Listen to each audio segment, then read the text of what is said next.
झुग्गियों जिसको कहा जाता है उसमें रहकर आप डॉक्टर बन रही हैं। आपका एक भाई आईटी एक्सपर्ट बन रहा है और दूसरा भाई आपका वो भी हाईली एजुकेशन कर रहा है। शुरू में तो जब इधर पानी आया तो हमें मेरी किताबें सारी भीग गई थी, तो मैं अचानक ही पानी में ही गिर गई थी। No one was supporting me. आपके दोस्त भी उस तरह के होते हैं जो बड़ी बड़ी गाड़ियों में आते हैं और अच्छा खाते हैं, अच्छा पहनते हैं। क्या उन लोगों को पता है कि आप झुग्गियों में रहती हो? आपने बताया हुआ है कि आपने भी झूठ का सहारा लिया कि नहीं मैं बड़ी ठीक ठाक हूँ घर से? जी, एक दफ़ा मैं अपनी यूनिवर्सिटी में जा रही थी तो साइकिल पे, तो कुछ दोस्तों ने मुझे देख लिया तो वो मेरे ऊपर उन्होंने आर्ग्यूमेंट्स दिए और मुझे डिग्रेड किया, तो मैंने उन चीज़ों को फील नहीं किया। सोचिया थी ਤੁਹਾਡੀ बेटी डॉक्टर बनेगी? नहीं, कभी नहीं सोचा। मैं किहा अज बच्चे पढ़ जाएंगे तो साडी भी जिंदगी सौर जाएगी। Then college gave me scholarship and then I got A grade again. नहीं है ना उम्मीद इकबाल अपनी कश्ते वीरा से, नहीं है ना उम्मीद इकबाल अपने कश्ते वीरा से, ज़रा नम हो तो ये मट्टी भी बड़ी ज़रखेज़ है सागी। जब पढ़ने लिखने का शौक हो तो बड़ी से बड़ी मुश्किल भी आपके रास्ते में हायल नहीं होती। मेरे अकब में जो आपको झुग्गी नज़र आ रही है ये मुख्तियार साहब की झुग्गी है, जो पेशे के लिहाज से कबाड़िया हैं और गली गली जाकर रद्दी इकट्ठी करते हैं। इनके 3 बच्चे बड़े होनहार हैं। एक बेटी डॉक्टर बन रही है और एक बेटा इलेक्ट्रिकल इंजीनियर और तीसरा बेटा IT एक्सपर्ट बन रहा है। झुग्गी में रहने वाले बच्चे इतनी आला तलीम हासिल किस तरह करके क्या क्या मुश्किलात का इनको सामना करना पड़ा, आइए इनसे जानते हैं। अस्सलाम वालेकुम। वालेकुम सलाम। इकरा कैसी हैं आप? I am fine. अच्छा इकरा, सबसे पहले अपनी जर्नी बताइएगा, आप क्या कर रही हैं? Okay, currently I am studying in Allama Iqbal Medical College. Okay, in my metric examination I got A plus grade with 995 marks. Duration of Rukh Foundation, the teachers appreciate that and they cooperate with me. उन्होंने बहुत help की मेरी. Okay, उसी regard की through मैं I got one A plus grade. Okay, then Kipps College gave me scholarship and then I got A grade again. Okay, then I got admission in Allama Iqbal Medical College and on merit list when auntie heard about it, जब उन्होंने सुना कि इकरा के आए हैं Allama Iqbal Medical College में इतने अच्छे नंबर, तो फिर वो ख़ुद मेरे घर आई, उन्होंने बहुत अप्रिशिएट किया, हेल्प की हमारी। इकरा मुझे बताइएगा कि स्लम्स और भी बहुत ज़्यादा हैं, झुग्गियाँ और भी बहुत ज़्यादा हैं। कैसा फ़ील होता है कि आप एक झुग्गी में रहकर इतनी कामयाब हुई कि आपका बोलने का अंदाज़, चलने फिरने का, एक्सेंट बात करने का बदल गया? क्या इसके पीछे मोटिवेशन क्या है? किस तरह ये सफ़र का आगाज़ हुआ और इसको कामयाब करने के लिए आपको क्या क्या मुश्किलात का सामना देखना पड़ा? ओके, शुरू में तो हमें इतना नहीं पता था कि what is about education and all that aspects. तो पहले हमें एक दफ़ा मैं अपनी मम्मा के साथ जा रही थी तो पीछे से आंटी ने आवाज़ दी, तो उन्होंने बुलाया कि आप अपनी मम्मा के साथ काम करती हैं, तो मैंने कहा जी। तो फिर उन्होंने कहा नहीं। कितनी सैलरी थी तब? मेरी 200 समथिंग। और एज कितनी थी? एज थी 7+। और तब आप पढ़ती थी? नहीं, तब मैं काम करती थी। उसके बाद फिर आंटी ने बुलाया अपनी ऑर्गेनाइजेशन में, मुझे पार्ट दिया कि आपने खूब पढ़ना है इधर, मैं आपको एक नए मुस्तकबिल की तरफ आमदन देखना चाहती हूँ। ठीक है, उसके बाद फिर मैंने अपनी जर्नी शुरू की रुख फाउंडेशन से। ओके, इस होल जर्नी में मुझे आंटी ने, उनकी कम्युनिटी ने, उनकी टीचर्स ने बहुत कोऑपरेट किया मेरे साथ, फाइनेंशियली भी सपोर्ट किया और मोटिवेट भी किया, मोटिवेशन स्ट्रेंथ दी, और उसके बाद मैं उन्हीं रिगार्ड्स के थ्रू मैंने A+ मार्क्स लिए। ठीक है। अच्छा इकरा मुझे बताइएगा, आम तौर पर जब यूनिवर्सिटी लेवल पे आप जाते हो तो आपके दोस्त भी उस तरह के होते हैं जो बड़ी बड़ी गाड़ियों में आते हैं और अच्छा खाते हैं, अच्छा पहनते हैं। क्या उन लोगों को पता है कि आप झुग्गियों में रहती हो? आपने बताया हुआ है कि आपने भी झूठ का सहारा लिया कि नहीं मैं बड़ी ठीक ठाक हूँ घर से? ओके, हमारे स्कूल लेवल में ही आंटी ने मोटिवेशन दी हुई है कि नहीं, हमें मोरल रिगार्ड्स पे उन्होंने बहुत वर्क किया हुआ है, यानी कि यूनिटी, स्ट्रेंथ और इस चीज़ों, सच का दामन नहीं छोड़ना। तो इसके सच के थ्रू ही मैंने अपने आप को सारा उनके सामने शो किया कि I belongs to a slum area. It doesn't matter कि space matters a lot, your past matter lot, your future and your present matter lot. ठीक है। ये सुनने के बाद जो दोस्त थे, कुछ तो आपके साथ रहे होंगे और कुछ ने आपका तंज़ो मजाक उड़ाया होगा। क्या कोई ऐसा वाक़या आपकी ज़िंदगी में पेश आया? जी जी, एक दफ़ा मैं अपनी यूनिवर्सिटी में जा रही थी तो साइकिल पे, तो कुछ दोस्तों ने मुझे देख लिया तो वो मेरे ऊपर उन्होंने आर्ग्यूमेंट्स दिए और मुझे डिग्रेड किया। तो मैंने उन चीज़ों को फ़ील नहीं किया। मैंने कहा ये चीज़ मेरे सामने तो कुछ है ही नहीं, जो मेरी जर्नी थी, जो मेरा ख्वाब था, मैंने उसको अपनी तकमील पर पहुंचाना है। और मैं इसी सोच से आगे बढ़ रही हूँ कि मैं अपने वालिदैन, अपने वतन, आंटी रुखसाना का नाम रोशन करूँगी। ठीक है, कभी दोस्तों को देखकर जिस तरह का उनको उनका लाइफस्टाइल है, कभी दिल में एहसास कमतरी आई है? नहीं, एहसास कमतरी का तो कभी भी मैंने उसका दामन पकड़ा ही नहीं। मैंने तो सच का दामन, अपने आप को मोटिवेशन का दामन, और आंटी के जो उन्होंने हमें मोटिवेशन दी हुई थी उसका साथ पकड़ा, और मैंने अपनी जर्नी को गामजन रखा। ठीक हो गया। स्लम्स एरिया में रहकर यकीनन हम देख सकते हैं कि आपने एक सोलर की प्लेट लगाई हुई है। किस तरह पढ़ाई करती हैं और कितने घंटे पढ़ती हैं, और क्या वालिदैन की सपोर्ट आपके साथ है? जी जी, वालिदैन ने तो मुझे बहुत सपोर्ट किया in every aspects. They respect my education first, कि पहले उसको पढ़ने दो, कि उस पे कोई उसको कोई काम ना कहो, उसकी पढ़ाई का कोई हर्ज ना हो। तो पहले सुबह सुबह हम जब स्कूल से आ जाते थे तो आके हमें जो होमवर्क मिला हुआ था लिखने का, पहले हम वो लिखते थे, रिटर्न वर्क हम डन कर लेते थे। और रात को आंटी ने हमें सोलर लाइट दी हुई थी तो उसके थ्रू हम स्टडी करते थे, कम्युनिटी बनाकर। अपने ब्रदर्स का भी हेल्प हो जाती थी साथ साथ, और अपनी भी स्टडी कंप्लीट कर लेते थे। मुझे बताइएगा कि स्लम्स एरिया में रहकर, झुग्गियों जिसको कहा जाता है, उसमें रहकर आप डॉक्टर बन रही हैं, आपका एक भाई आईटी एक्सपर्ट बन रहा है और दूसरा भाई आपका वो भी हाईली एजुकेशन कर रहा है, तो क्या कभी सोचा था कि आप तीन बहन भाई, एक कबाड़िए की औलाद, और स्लम्स में रहकर इतना कामयाब होंगे, अपने वालिदैन का जो सर है वो फ़ख्र से बुलंद करेंगे? कभी सोचा था? ओके, कभी ऐसा एक्सपीरियंस नहीं हुआ था, लेकिन यकीन था हमारे अंदर कि हम एक ना एक दिन ज़रूर, उम्मीद थी और यकीन था कि जो अल्लाह हमें इस कंडीशन में, इस हालत में लाने में खुश है, तो वो आगे भी हमें उन नेमतों से नवाजेगा जो सबके पास हैं। ठीक है। अच्छा, मुझे बताइएगा, इकरा झुग्गी अमूमन लोगों ने गुजरते हुए देखी है, इसके अंदर क्या मुश्किलात होती हैं, क्या क्या तकलीफ़ें बर्दाश्त करनी पड़ती हैं, कोई आप बता सकती हैं? शुरू में तो जब इधर पानी आया तो मेरी किताबें सारी भीग गई थी, तो मैं अचानक ही पानी में ही गिर गई थी। No one was supporting me. तो मैंने बहुत ज़्यादा अपने आप को मोटिवेट किया कि नहीं, ये वक्त भी गुजर जाएगा। पहला वक्त भी था और ये वक्त भी गुजरेगा, और आइंदा आने वाले वक्तों में मैं अपने आप को एक ऐसी डेस्टिनेशन पे पाऊंगी कि मुझे यही चीज़ें, यही कमतरियाँ मेरे साथ मुझे एक ऐसी मंजिल तक पहुंचाएंगी कि मैं अपने आप को डॉक्टर बनता हुआ देखूंगी। इंशाल्लाह, इंशाल्लाह। ओके, उसके बाद सोलर जब आई तो उसके बाद हम लोग रात के टाइम हम 2 घंटे सिर्फ पंखा चलता था। उसके बाद सारा हमारी ड्यूरेशन गर्मियों में भी और सर्दियों में मच्छर काट रहे हैं, मक्खियाँ काट रही हैं, तो हमने इन चीज़ों को नहीं देखा। इन तमाम जो चीज़ें हमें फ़ेस करनी पड़ी, इन तमाम चीज़ों से बालातर होकर मैंने यही सोचा कि मैंने पढ़ना है, मैंने कुछ बन कर दिखाना है अपने वतन के लिए, अपने माँ बाप के लिए। और इन इदारे, अगर ऐसे इदारे इस नेशन, इस पाकिस्तान में बिल्ड कर दिए जाए तो शायद हमारे जैसे भी जो बच्चे हैं वो और भी बच्चे पढ़ने के काबिल बन सके, जो इस ड्यूरेशन में अभी लोगों के काम कर रहे हैं और धक्के खा रहे हैं और महीने के 10,000 एक्सपेंसेस ले रहे हैं। तो अगर उनके लिए भी इस तरह के इदारे बिल्ड कर दिए जाएँ, रुख फाउंडेशन जैसे इदारे, तो जो स्लम्स एरियाज़ को प्रमोट करते हों, उन बच्चों को प्रमोट करते हों जो जिनके पास फैसिलिटीज़ नहीं है। ठीक हो गया। माँ जी, मुझे बताइएगा कि ये बच्चे जो हैं, इनके पीछे बड़ी कहानी है।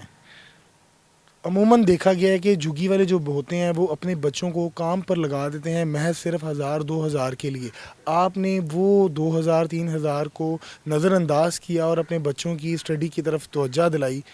कैसा सफ़र था? आज आपकी बेटी डॉक्टर बन रही है, दूसरा आपका बेटा जो आईटी एक्सपर्ट बन रहा है, क्या मुश्किलात सामने आई आपको देखने में? शुरू ते ना मैं इन्होंने काम ते नहीं सटिया। मैंने कहा ये पढ़े। मेरे बच्चे ना शुरू तो शौक सी उन्होंने पढ़न दा, ते मैं क्या नहीं, मैं इन्होंने पढ़ाना है, इन्होंने काम नहीं कराना। ते लोग झुग्गियां वाले ने जिहड़े बच्चों ने पढ़ाते नहीं, तो मैंने ये नहीं वेख्या कि मैं बच्चों काम ते सट्टा। तकलीफ तो देखी होगी, तकलीफ बहुत वेखी, तो मैं क्या नहीं, इन्हें बच्चों कभी बर्दाश्त की थी? हाँ जी, तो मैं कि मुश्किल जो भी मुश्किल हो गए, मैं पढ़ाना बच्चा। हजे भी ਤੁਹਾਡੀਆਂ ਅੱਖਾਂ ਨਮ ਨੇ, ਪਰੇਸ਼ਾਨ ਹੋ ਤੁਸੀਂ ਆਪਣੇ ਬੱਚਿਆਂ ਨੂੰ ਦੇਖ ਕੇ, ਕਿੰਨੀ ਕੁ ਖੁਸ਼ੀ ਹੁੰਦੀ ਹੈ? ਬਹੁਤ ਖੁਸ਼ੀ ਹੁੰਦੀ ਹੈ। ਮੈਂ ਕਹਿੰਦੀ ਅੱਜ ਬੱਚੇ ਪੜ੍ਹ ਜਾਣ ਤੇ ਕੁਝ ਬਣ ਜਾਣ ਕੱਲ ਨੂੰ। ਸੋਚਿਆ ਸੀ ਤੁਹਾਡੀ ਬੇਟੀ ਡਾਕਟਰ ਬਣੇਗੀ? ਨਹੀਂ, ਕਦੀ ਵੀ ਨਹੀਂ ਸੋਚਿਆ ਸੀ। ਤੇ ਮੈਂ ਕਿਹਾ ਅੱਜ ਬੱਚੇ ਪੜ੍ਹ ਜਾਣ ਤਾਂ ਸਾਡੀ ਵੀ ਜ਼ਿੰਦਗੀ ਸੌਰ ਜਾਏਗੀ। ਤੁਹਾਡੇ ਜਿਹੜੇ ਸ਼ੋਹਰ ਨੇ ਕਿੰਨੀ ਕੁ ਕਮਾਈ ਕਰਕੇ ਲਿਆਂਦੇ ਨੇ ਤੇ ਕਿਸ ਤਰ੍ਹਾਂ ਗੁਜ਼ਾਰਾ ਕਰਦੇ ਹੋ? ਗੁਜ਼ਾਰਾ ਤਾਂ ਕੋਈ ਨਹੀਂ ਹੁੰਦਾ, ਬਸ ਹੋ ਹੀ ਜਾਂਦਾ ਗੁਜ਼ਾਰਾ। 500-600 रुपया बस बनता है, दिहाड़ी लगे लगे ना लगे ना। इकरा, लास्ट में उन बच्चियों के नाम क्या पैगाम दोगी जो कहती हैं कि हमारे पास सोर्सेज नहीं हैं और हम पढ़ नहीं सकते, इस तरह का हीले बहाने करती हैं, उनको क्या पैगाम दोगी? I am a motivation in front of those people. उनके सामने मैं एक मोटिवेशन हूँ कि मैंने भी इन लिमिटेड रिसोर्सेज में रहते हुए, इस लिमिटेड एरिया में रहते हुए इस चीज़ को प्रमोट किया कि नहीं, आपने पढ़ना है। आप भी खुदारा अपने बच्चों को पढ़ाएं, अपनी उनको तालीम के ज़ेवर से आरास्ता करें ताकि वो भी एक ऐसी मंजिल पर गामज़न हो कि उनको भी अंदरूनी सेटिस्फेक्शन हो कि हम भी आज पढ़ने के काबिल हैं और कोई किसी मंजिल को छूने के तरफ गामज़न है। ओके, मुझे इस कंडीशन से एक शेर याद आता है कि नहीं है ना उम्मीद इकबाल अपनी कश्ते वीरा से, नहीं है ना उम्मीद इकबाल अपने कश्ते वीरा से, ज़रा नम हो तो ये मट्टी भी बड़ी ज़रखेज़ है सागी। जी, इस टाइम हमारे साथ मुख्तियार साहब मौजूद हैं जो पेशे के लिहाज से तो एज़ कबाड़ियाँ हैं, गली गली जाकर रद्दी इकट्ठा करते हैं, लेकिन किस तरह इन्होंने अपने बच्चों को आला तलीम दिलाई और क्या क्या मुश्किलात का सामना करना पड़ा, इनसे बात करते हैं। अस्सलाम वालेकुम सर। वालेकुम सलाम। सर कैसे हैं आप? शुक्र अल्लाह का। सर मुझे बताइएगा, बड़े बच्चों को आप आला तलीम दे रहे हैं, कैसे ये आइडिया आया? और अमूमन तौर पर जो झुग्गी में रहने वाले लोग हैं उनका तो एक तासुर होता है कि बच्चों को काम पर डालो और उनसे पैसा कमाओ।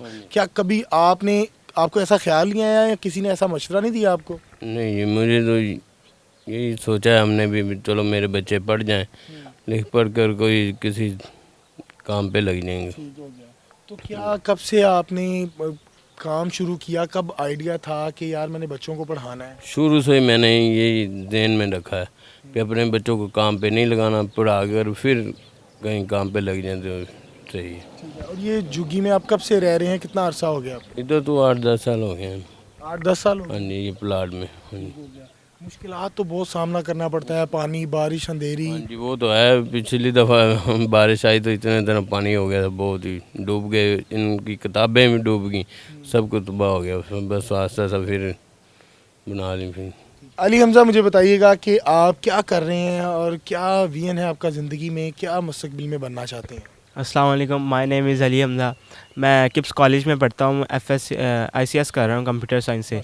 तो मैं तो प्राउड फील करता हूँ कि मेरे माँ बाप ने मुझे इतना साथ दिया, लेकिन कोई भी नहीं माँ बाप ये चाहता कि आप पढ़ें, खाली आप टाइम ज़ाया कर रहे हैं। और वो कहते हैं कि आप 2000-10,000 के लिए कमाई करें।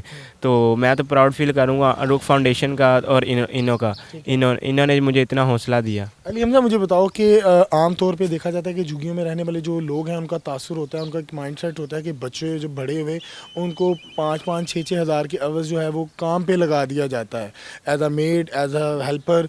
तो क्या आपने सोचा था कि आप भी इतनी तालीम हासिल करेंगे और आप एक झुग्गी में रहने के बावजूद जो है आला तालीम हासिल करके ICS कर रहे होंगे? नहीं, मैंने कभी नहीं सोचा था। मेरा तो इनका तो शुरू से ही एम था कि ये कुछ बन के अपने पाँव पे खड़े हों और हमारा नाम रोशन करें। आंटी रुखसाना ने भी हमारा भरपूर साथ दिया। तो इसी वजह से मैं अपनी कॉलेज इंटर के बाद मैंने A ग्रेड हासिल किया इंटर में, मैट्रिक में। तो उसके बाद फिर मैंने अपनी जर्नी स्टार्ट की। मैंने स्कॉलरशिप मुझे मिली 90%। फिर मैं किप्स कॉलेज में आया और अपनी तालीम का आगाज़ दोबारा से किया। दोस्तों को पता है कि आप झुग्गी में रहते हैं? जी, मैं तो प्राउड फील करता हूँ कि मैं इस एरिया में पैदा हुआ हूँ। कभी उन्होंने आपको मजाक, तंज मजाक किया या हकारत की नज़र से देखा? जी, वो तो काफ़ी करते रहे D ग्रेड, लेकिन फिर भी मैंने अपने एम को मोटिवेट किया कि नहीं, मैं कुछ करके दिखाऊंगा। अभी तो एक टाइम आता है इंसान दिल से टूट जाता है कि यार ये मुझे ही क्यों कर रहे हैं। होता है अक्सर बारी, काफ़ी लोग कहते हैं कि आप क्यों रह रहे हो, आप तब्दील करो। तो कोई लोग छोड़ भी जाते हैं, लेकिन मुझे कोई फ़र्क नहीं पड़ता। मैं इस मुकाम पे आ गया हूँ कि मैं अपने पाँव पे खड़ा हो सकता हूँ। तो इंशाल्लाह मैं कुछ बन के दिखाऊंगा उनके।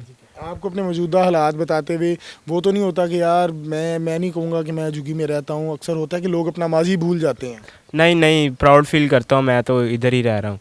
तो अक्सर होता है कभी कभार कि कोई पूछ ले बड़ा, तो थोड़ा होता है प्राउड फील, नहीं मैं कर पाता कि उनका फेस। लेकिन कोई बात नहीं, मैं इस मुकाम पे आ गया हूँ कि मैं अपने पाँव पे खड़ा हो सकता हूँ। और कोई ऐसा वाकया जो आपकी दिल आज़ारी कर गया हो, आपको बड़ी तकलीफ हुई हो कि यार ये इन्होंने गलत किया? ऐसे वाक़यात तो काफ़ी हैं। एक दफ़ा मैं कॉलेज गया साइकिल पे, तो काफ़ी लड़कों ने हँसा, तंज़ मज़ाक किया, लेकिन फिर भी कुछ ने डिग्रेड किया और कुछ ने हौसला दिया कि आप अपने मुकाम पे खड़े हो गए हो, हासिल कर सकते हैं अपना मुकाम।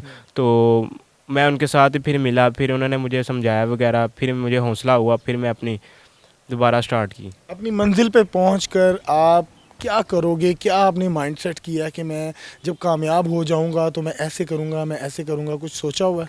सबसे पहले तो मैं आंटी का साथ नहीं छोड़ूंगा। उन्होंने मुझे इस मुकाम पर बुलंद किया है। आंटी कौन है? ये तो आंटी रुखसाना है, जो शुरू से हमें पढ़ा रही हैं और मोटिवेट कर रही हैं कि सच बोलो और अपने मुल्क का नाम रोशन करो। अच्छा, उनका साथ नहीं छोड़ेंगे? जी जी, उसके बाद मैं अपने मुल्क का नाम रोशन करूंगा और अपने पेरेंट्स के लिए कुछ करके दिखाऊंगा।